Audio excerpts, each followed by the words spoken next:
Lecture 1. What are elements? Good afternoon, everyone. Look around you. Everything you see, touch, and even breathe, from the air in your lungs to the phone in your pocket, from the towering trees to the vast oceans, it's all made of something. But what is that something? Today, we begin a fascinating journey to explore the fundamental building blocks of our universe, the elements. You might have heard the term element before, maybe in a fantasy movie about the elements of nature: earth, air, fire, water. While those are conceptual, in science, elements have a very precise and powerful meaning.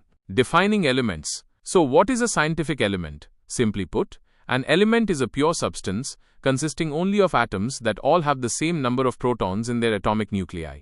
This number of protons is unique to each element and is called the atomic number. It's like an ID card for every atom. Think of it like Lego bricks. You have different types of bricks: a 2x4 red brick, a 2x2 blue brick, a 1x1 green brick. Each type of brick is fundamental and can't be broken down into simpler types of bricks. Elements are the Lego bricks of the universe. You can combine different types of Lego bricks to build complex structures. Similarly, elements combine to form everything else.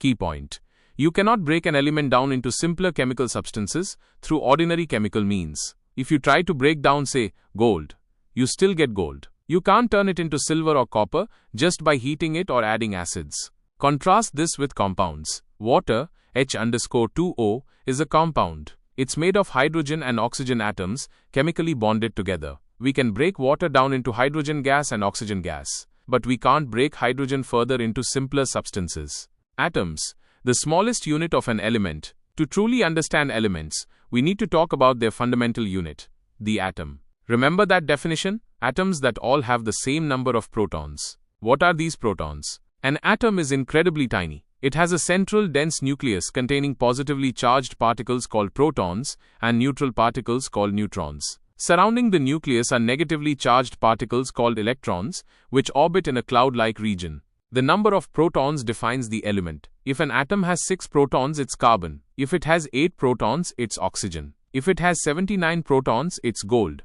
The number of electrons can change, forming ions, and the number of neutrons can change, forming isotopes. But the number of protons must remain constant for it to be the same element.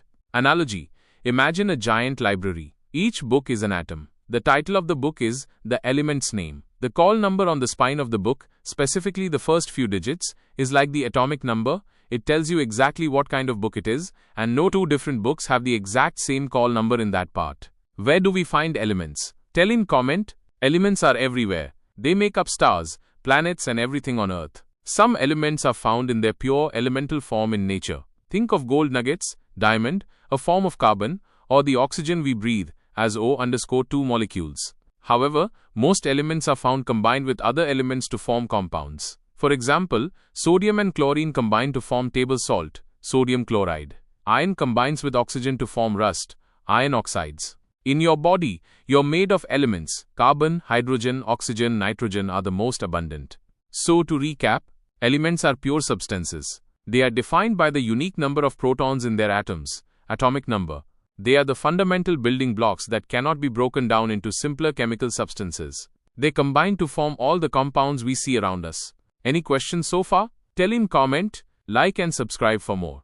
In our next lecture, we'll dive into the amazing tool that helps us organize and understand all the known elements, the periodic table.